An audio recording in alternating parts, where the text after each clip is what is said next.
Ya, terima kasih Anda masih bersama kami. Bagi Anda yang baru saja bergabung, kami hadirkan kembali 3 berita utama hari ini. Minyak goreng subsidi minyak kita hilang dari pasaran. Warga terpaksa beralih membeli minyak goreng curah dengan harga lebih mahal.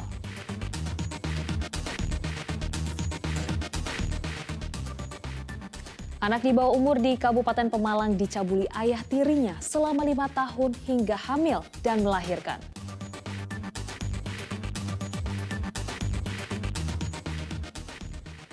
Selamatkan lahan kritis dan cegah longsor, ribuan batang pohon ditanam di Kabupaten Semarang.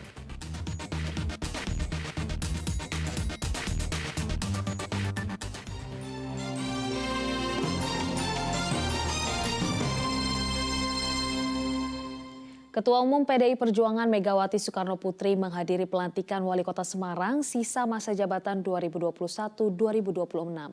Pelantikan Wali Kota Semarang Heve Arita Gunaryanti Rahayu berlangsung di Gedung Gradika Bakti Kota Semarang.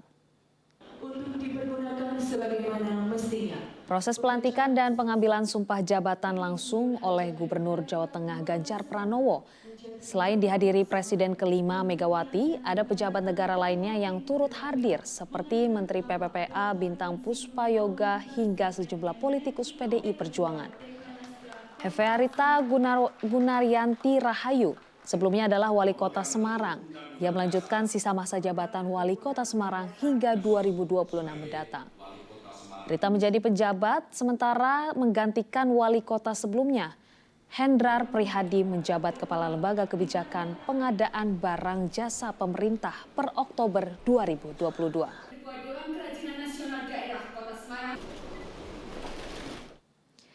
Karena takut tergerus arus sungai, jalan utama Grobogan Semarang di Kecamatan Gubuk Grobogan ambles sepanjang 25 meter. Akibat jalan ambles, arus lalu lintas Grobogan Semarang di Desa Gubuk macet pada Senin pagi. Pengendara harus sabar mengantri karena harus bergantian menggunakan satu jalur jalan. Jalan utama Grobogan Semarang ini ambles sedalam setengah meter sehingga berbahaya bagi pengendara. Jalan ambles akibat talut tergerus arus sungai.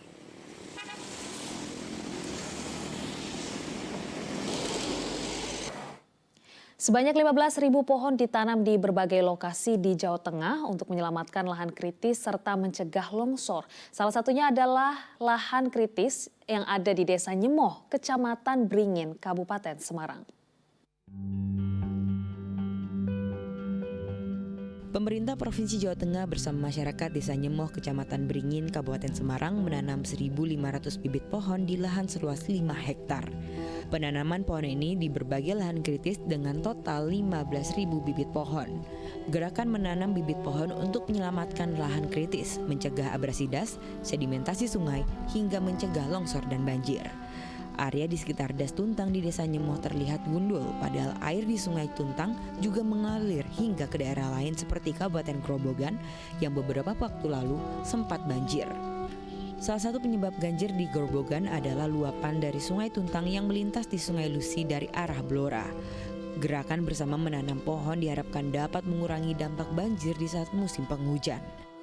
Lakukan gerakan bersama-sama dengan harapan kita peduli. Jadi ada lahan-lahan yang kritis yang kita mesti dorong, sekaligus kita edukasi. Tadi kan ketemu, ini sebelahnya Sungai Tuntang. Kalau di sini gundul, ini pasti dihajar hujan lebat, sedimennya akan ke sana. Maka tadi ada Pak, musola bahaya Pak SD bahaya Pak, karena tergerus di pertemuan dua arus sungai. Nah yang seperti ini, yang tempuran seperti ini bagaimana menyelesaikan? Nah kita undang, tadi ada dari Dinas Pusdataru kami sudah siap ngomong sama kadesnya, ada Pak Sekda tadi juga kita dorong untuk kita berkoordinasi. Nanti kalau kita nggak bisa menyelesaikan cepat, bagaimana agar kita bisa kerja gotong royong? Udahlah, MMD itu tentaranya ada di sini loh, udah siap. Karena bencana itu bisa kita kurangi dari perbaikan lingkungan di hulu, ya, di daerah hulu.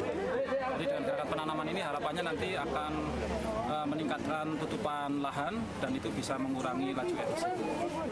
Sesuai aturan yang berlaku, persentase penanaman pohon yakni 50% ditanami pohon keras, 20% multipurpose tree species, dan 30% ditanam untuk perhutanan sosial. Dengan begitu hutan dapat terlindung, terjaga, dan terawat serta dimanfaatkan oleh masyarakat.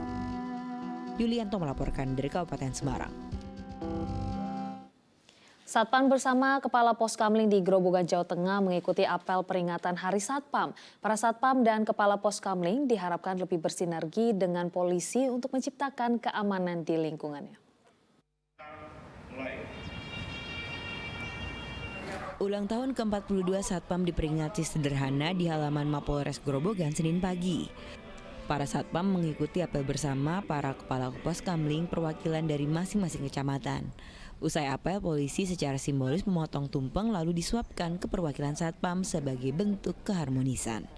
Polisi berharap Satpam dan Kepala Pos Kamling bisa menciptakan keamanan dan ketertiban di lingkungan masing-masing. Dapat sinergi terus dengan Polres Grobogan, juga dengan masyarakat Grobogan, sehingga situasi Kamtibmas di Kabupaten Grobogan dapat kondusif dan aman. Jadi sampai dengan saat ini Satpam sangat membantu tugas kepolisian, terutama memang untuk mendukung jumlah Polri yang minim, sehingga mereka menjadi kepanjangan tangan Polri untuk menjaga Kamtibmas yang ada di lingkungannya.